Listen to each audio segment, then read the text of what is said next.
engineering and physics play huge roles in keeping people safely hooked. Engineering and physics play huge roles in keeping people safely hooked. There are many ways by which the body can be suspended. There are many ways by which the body can be suspended. Post-suspension care needs to be followed extremely carefully. Unless the bandages you've been given are still soaked with a fresh stream of running blood, keep them on overnight. This is going to give the openings in the skin beneath a good shot at healing, so don't rip these bandages off in haste. Once you do take them off, you're going to wash those gashes and holes with mild soap. You then need to pat them dry and assess whether they are still open wounds or if they are closing up naturally.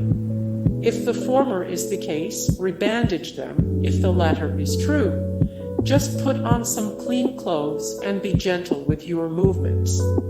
Because you're going to have entry and exit wounds, you need to be aware that some blood may congeal in this tunnel. But don't fret.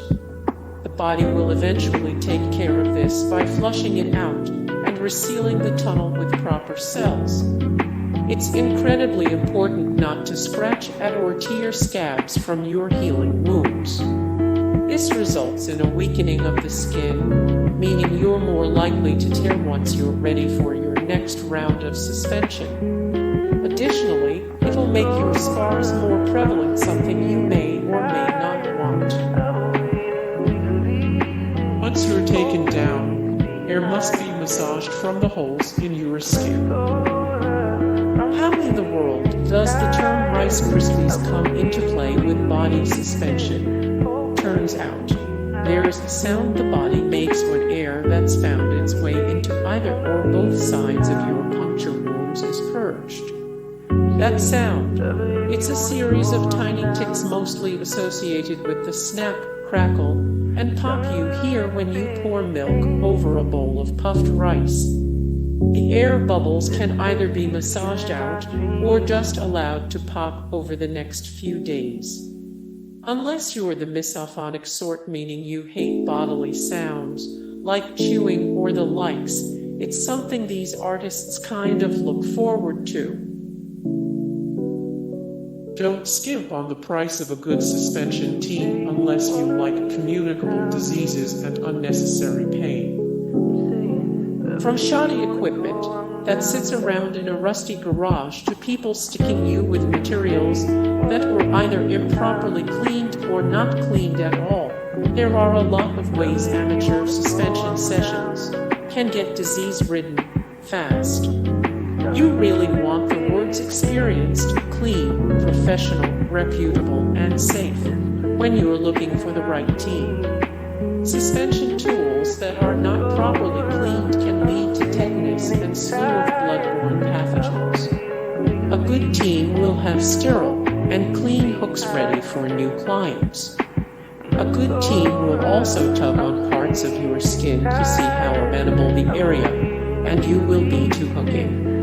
A bad team can hook you unevenly, causing terrible imbalance and discomfort, even if it's little more than a few centimeters off from a better balanced point.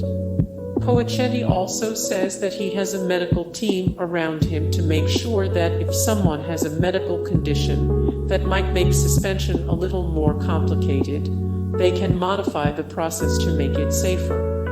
If you are experiencing pain as a first-time suspendee, the pain is more likened to a pressurized sensation that most newbies haven't experienced before.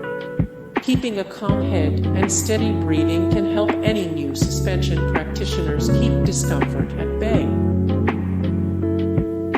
The suicide suspension is among the most popular for beginners.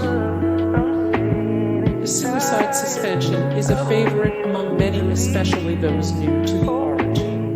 The position is said to allow more freedom of movement in the participant, as the placing of the hooks leaves them upright. The suspended is hooked in the upper area of the back with 2 to 4 hooks. giving the look of someone who's just hanged him or herself, hence the titular term.